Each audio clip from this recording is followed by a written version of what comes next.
Chapter 2. Thoughts are Things. The man who thought his way into partnership with Thomas A. Edison. Truly, thoughts are things, and powerful things, when they are mixed with definiteness of purpose, persistence, and a burning desire for their translation into riches or other material objects. Some years ago, Edwin C. Barnes discovered how true it is that you really can think and grow rich. His discovery did not come about at one sitting. It came little by little, beginning with a burning desire to become a business associate of the great Thomas Edison. One of the chief characteristics of Barnes' desire was that it was definite.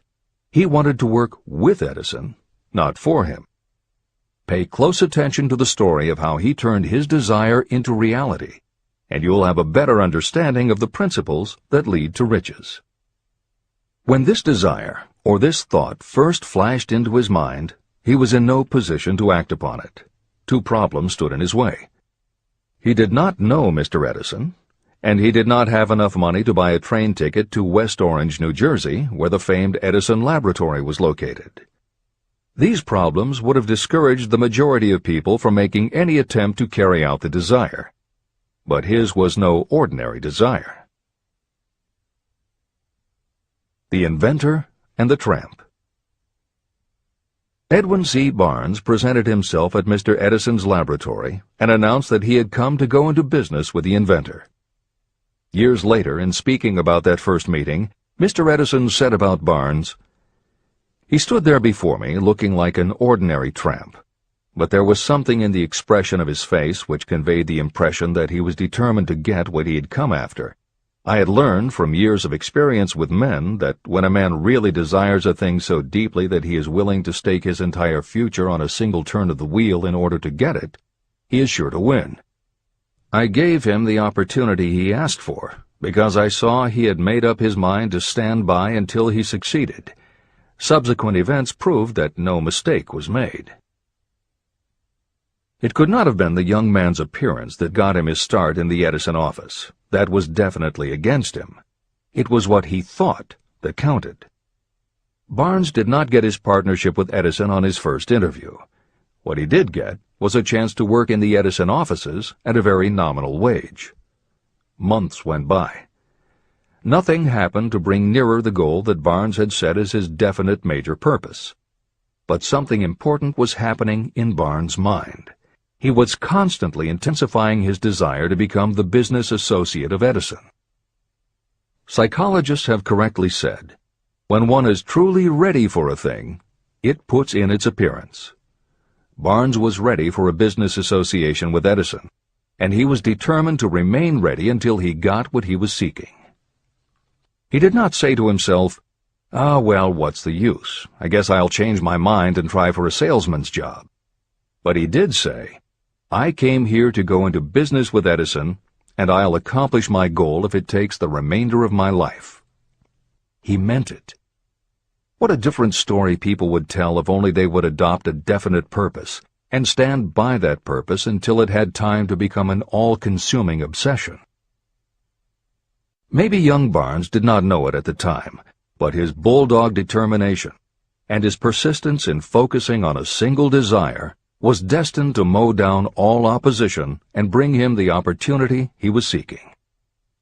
When the opportunity came, it appeared in a different form and from a different direction than Barnes had expected. That is one of the tricks of opportunity. It has a sly habit of slipping in by the back door, and often it comes disguised in the form of misfortune or temporary defeat. Perhaps this is why so many people fail to recognize opportunity. Mr. Edison had just perfected a new device, known at that time as the Edison dictating machine. His salesmen were not enthusiastic about the machine. They did not believe it could be sold without great effort. Barnes saw his opportunity. It had crawled in quietly, hidden in a queer-looking machine that interested no one but Barnes and the inventor. Barnes knew he could sell the Edison dictating machine, and he told Edison so. Edison decided to give him his chance. And Barnes did sell the machine. In fact, he sold it so successfully that Edison gave him a contract to distribute and market it all over the nation. Out of that business association, Barnes made himself rich in money, but he did something infinitely greater. He proved that you really can think and grow rich. How much actual cash that original desire of Barnes was worth to him, I have no way of knowing. Perhaps it brought him $2 or $3 million. Editor's comment: $3 million in the early years of the 20th century would be comparable to more than $50 million in terms of buying power at the beginning of the 21st century. This is the end of the editor's comment. But the amount becomes insignificant compared with the greater asset he acquired: the definite knowledge that an intangible impulse of thought can be transmuted into material rewards by the application of known principles. Barnes literally thought himself into a partnership with the great Edison. He thought himself into a fortune. He had nothing to start with except knowing what he wanted, and the determination to stand by that desire until he realized it. 3 feet from gold. One of the most common causes of failure is the habit of quitting when you're overtaken by temporary defeat. Every person is guilty of this mistake at one time or another. During the gold rush days, an uncle of my friend R.U. Darby was caught by gold fever, and he went west to Colorado to dig and grow rich. He had never heard that more gold has been mined from the thoughts of men than has ever been taken from the earth. He staked a claim and went to work with pick and shovel. After weeks of labor, he was rewarded by the discovery of the shining ore. He needed machinery to bring the ore to the surface. Quietly, he covered up the mine and returned to his home in Williamsburg, Maryland. He told his relatives and a few neighbors about the strike. They got together the money for the machinery and had it shipped. R.U. Darby decided to join his uncle, and they went back to work the mine. The first car of ore was mined and shipped to a smelter. The returns proved they had one of the richest mines in Colorado. A few more cars of that ore would clear their debts. Then would come the big killing in profits. Down went the drills. Up went the hopes of Darby and Uncle. Then something happened. The vein of gold ore disappeared. They had come to the end of the rainbow, and the pot of gold was no longer there. They drilled on, desperately trying to pick up the vein again, all to no avail. Finally, they decided to quit. They sold the machinery to a junkman for a few $100s and took the train back home. The junkman called in a mining engineer to look at the mine and do a little calculating. The engineer advised that the project had failed because the owners were not familiar with fault lines. His calculations showed that the vein would be found just 3 feet from where the Darbys had stopped drilling. And that is exactly where it was found. The junkman took millions of dollars in ore from the mine because he knew enough to seek expert counsel before giving up. Long afterward, Mr. Darby recouped his loss many times over when he made the discovery that desire can be transmuted into gold. The discovery came after he went into the business of selling life insurance. Never forgetting that he lost a huge fortune because he stopped 3 feet from gold, Darby profited by the experience in his newly chosen field. He simply said to himself, "I stopped 3 feet from gold, but I will never stop because men say no when I ask them to buy insurance." Darby became one of a small group of men who sell over $1 million in life insurance annually. He owed his stickability to the lesson he learned from his quitability in the gold mining business. Before success comes in anyone's life, that person is sure to meet with much temporary defeat, and perhaps some failure. When defeat overtakes a person, the easiest and most logical thing to do is to quit.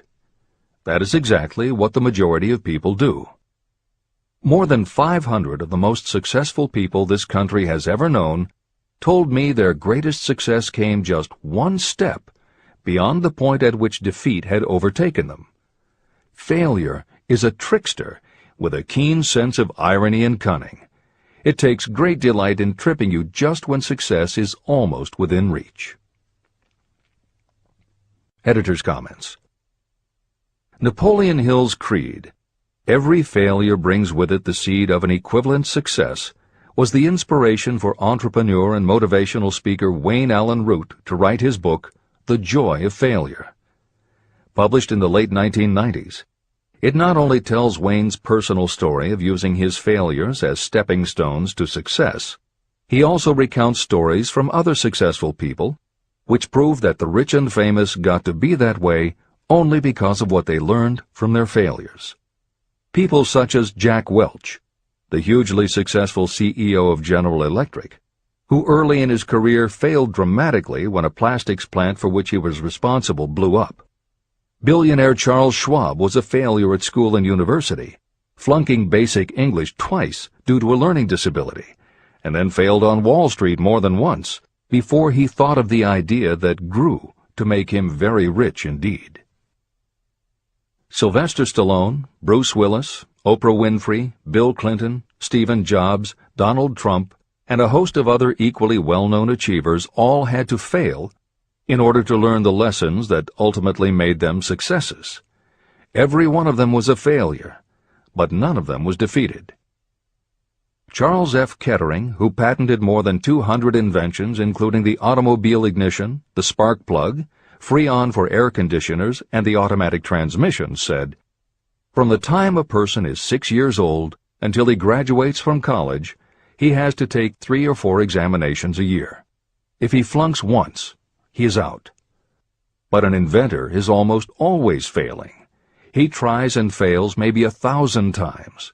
If he succeeds once, then he's in." These two things are diametrically opposite. We often say that the biggest job we have is to teach a newly hired employee how to fail intelligently. We have to train him to experiment over and over and to keep on trying and failing until he learns what will work. Failures are just practice shots. This is the end of the editor's comment.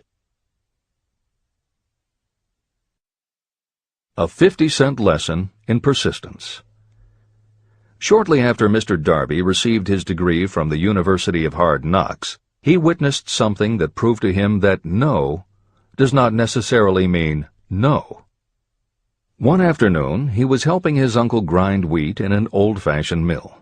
The uncle operated a large farm on which a number of sharecropper farmers lived. Quietly, the door was opened, and a small child, the daughter of a tenant, walked in and took her place near the door. The uncle looked up, saw the child, and barked at her roughly, "What do you want?" Meekly, the child replied, "My mom says to send her 50 cents. "I'll not do it," the uncle retorted. "Now you run on home." But she did not move. The uncle went ahead with his work, not noticing that she did not leave. When he looked up again and saw her still standing there, he said, "I told you to go on home. Now go, or I'll take a switch to you." But she did not budge. The uncle dropped a sack of grain he was about to pour into the mill hopper and started toward the child. Darby held his breath. He knew his uncle had a fierce temper. When the uncle reached the spot where the child was standing, she quickly stepped forward 1 step, looked up into his eyes, and screamed at the top of her voice, "My mom's got to have that 50 cents!" The uncle stopped, looked at her for a minute, put his hand in his pocket, took out $50, and gave it to her. The child took the money and slowly backed toward the door, never taking her eyes off the man whom she had just conquered. After she had gone, the uncle sat down on a box and looked out the window into space for more than 10 minutes. He was pondering, with awe, over the whipping he had just taken. Mr. Darby, too, was doing some thinking. This was the first time in all his experience that he had seen a child deliberately master an adult. How did she do it? What happened to his uncle that caused him to lose his fierceness and become as docile as a lamb? What strange power did this child use that made her master of the situation? These questions flashed into Darby's mind, but he did not find the answer until years later, when he told me the story. Strangely, the story of this unusual experience was told to me in the old mill on the very spot where the uncle took his whipping. As we stood there in that musty old mill, Mr. Darby repeated the story and finished by asking, "What can you make of it? What strange power did that child use that so completely whipped my uncle?" The answer to his question will be found in the principles described in this book. The answer is full and complete. It contains enough details and instructions for you to understand and apply the same force that the little child accidentally stumbled upon. Keep your mind alert, and you will learn exactly what strange power came to the rescue of the child. You may catch a glimpse of the power in this chapter, or it may flash into your mind in some later chapter.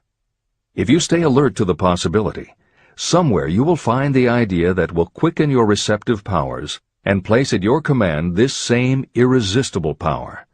It may come in the form of a single idea, or it may come as a complete plan or a purpose. It may even cause you to go back over your past experiences of failure or defeat, and in doing so, it may bring to the surface some lesson by which you can regain all that you lost through defeat. After I had explained to Mr. Darby the power unwittingly used by the little child, he mentally retraced his 30 years as a life insurance salesman. As he did so, it became clear to him that his success was due, in no small degree, to the lesson he had learned from the child. Mr. Darby pointed out, "Every time a prospect tried to bow me out without buying, I saw that child standing there in the old mill, her big eyes glaring in defiance, and I said to myself, I've got to make this sale. The better portion of all sales I have made were made after people had said no." He also recalled his mistake in having stopped only 3 feet from gold. "But," he said, "that experience was a blessing in disguise. It taught me to keep on keeping on, no matter how hard the going may be. A lesson I needed to learn before I could succeed in anything." Mr. Darby's experiences were commonplace and simple enough, yet they held the answer to his destiny in life. In fact, to him the experiences were as important as life itself, and he was able to profit from these 2 important experiences because he analyzed them and found the lesson they taught. But what if you don't see the events of your life as being experiences of such profound significance? And what about the young person who doesn't yet have even minor failures to analyze? Where and how will they learn the art of converting defeats into the stepping stones to opportunity? That is exactly why this book was written, to answer those questions. To convey my answer, I have constructed 13 principles. These principles work individually or together as catalysts. The specific answer that you are looking for may already be in your own mind. Reading these principles may be the catalyst that causes your answer to suddenly come to you as an idea, a plan, or a purpose. One sound idea is all you need to achieve success. These 13 principles contain the best and most practical ways and means of creating ideas. Success consciousness. Before I go any further in the description of these principles, you should know this. When riches begin to come, they come so quickly and in such great abundance that you will wonder where they've been hiding during all those lean years. This is an astounding statement, especially when you take into consideration the popular belief that riches come only to those who work hard and long. When you begin to think and grow rich, you will observe that riches begin with a state of mind, with definiteness of purpose, with little or no hard work. What you need to know now is how to acquire the state of mind that will attract riches. I spent 25 years researching the answer to that question, because I, too, wanted to know how wealthy men become that way. What you will learn is that as soon as you master the principles of this philosophy and begin to apply those principles, your financial status will begin to improve. Everything you touch will begin to transmute itself into an asset for your benefit. Impossible? Not at all. One of the main weaknesses the average person suffers is too much familiarity with the word impossible. We know all the rules that will not work. We know all the things that cannot be done. This book was written for those who seek the rules that have made others successful and are willing to stake everything on those rules. Success comes to those who become success conscious. Failure comes to those who allow themselves to become failure conscious. The object of this book is to help you learn the art of changing your mind from failure consciousness to success consciousness. Another weakness is the habit of measuring everything and everyone by your own impressions and beliefs. Some of you reading this will have trouble believing that you can think and grow rich because your thought habits have been steeped in poverty, misery, failure, and defeat.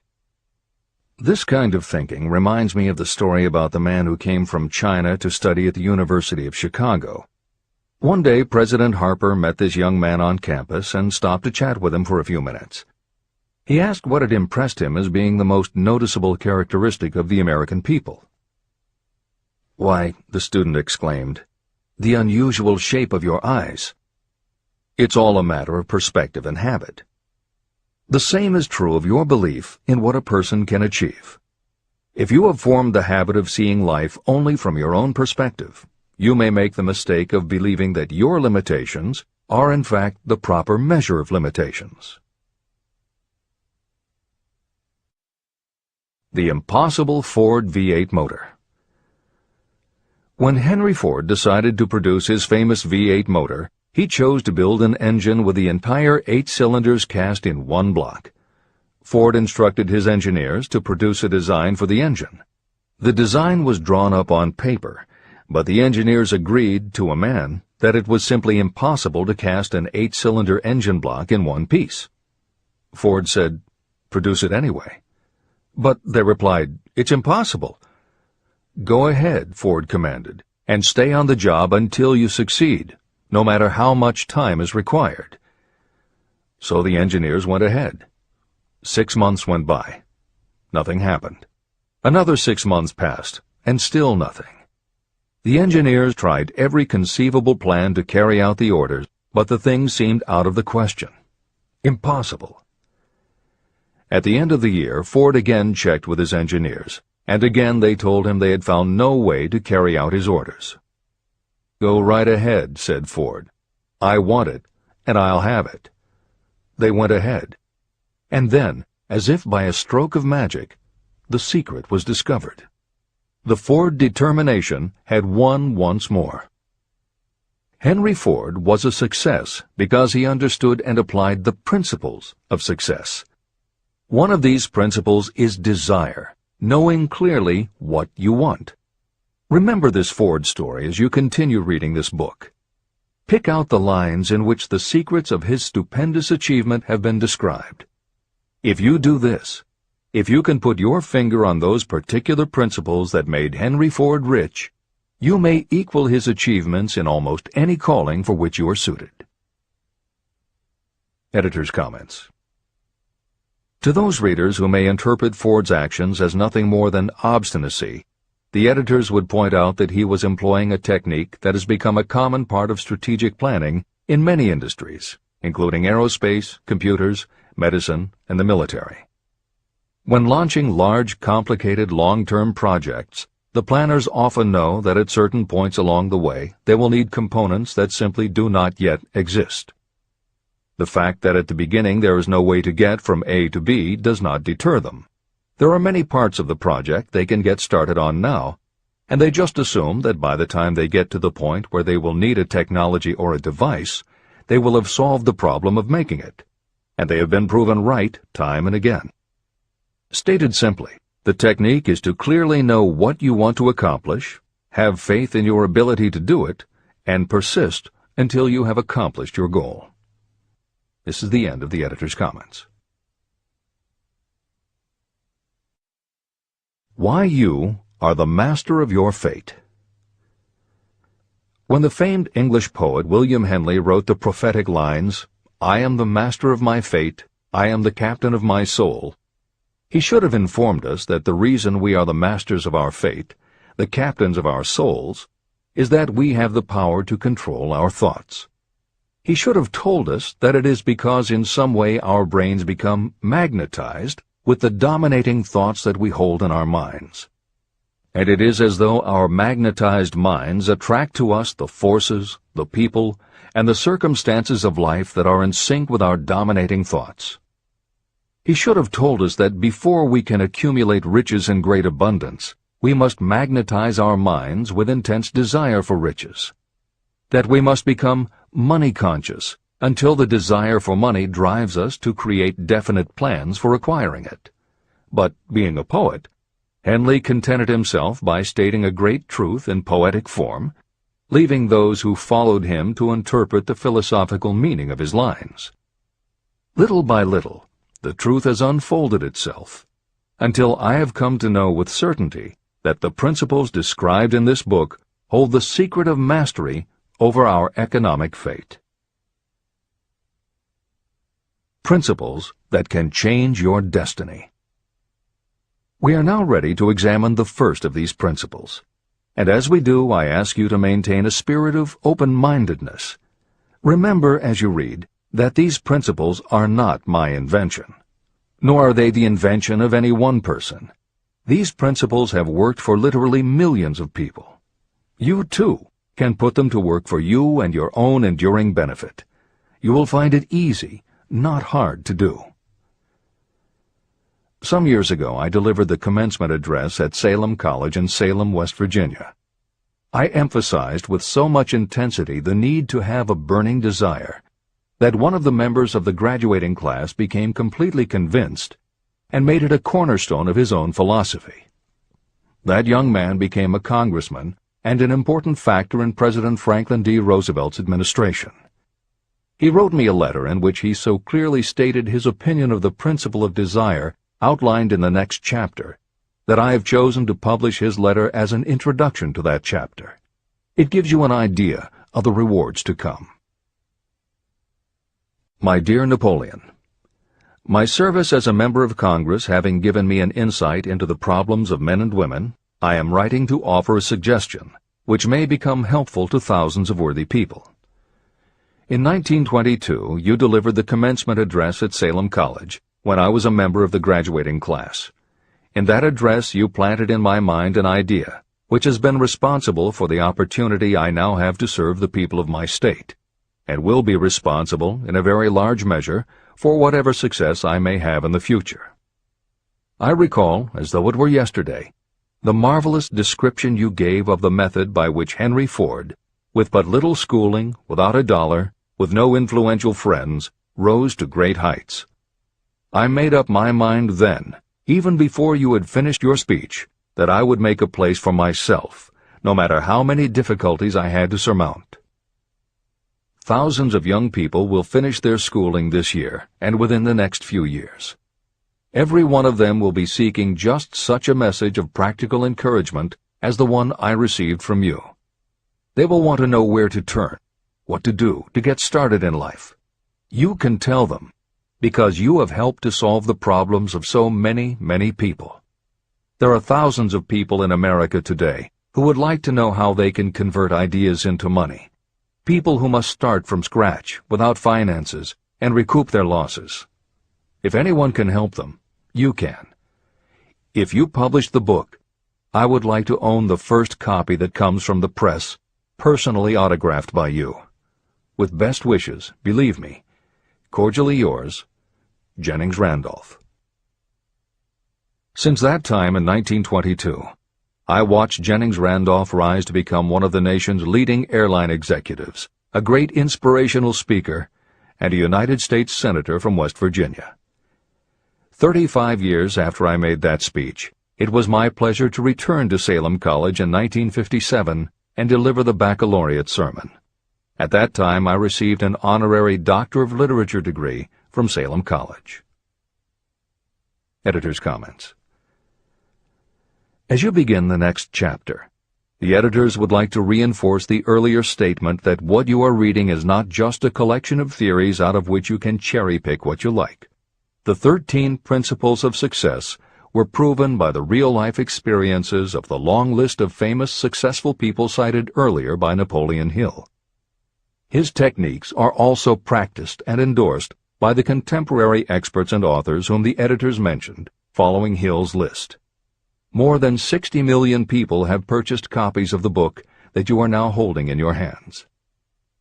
If this book has proven to be that successful, surely you owe it to yourself to give it every chance to work for you too.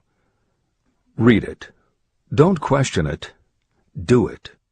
If you don't, if you think that you know better than Napoleon Hill, if you decide to pick and choose the parts that you will believe or follow, then if you don't succeed, you will never know if your failure lies with this book or with you. This is the end of the editor's comments. Whatever the mind of man can conceive and believe, it can achieve.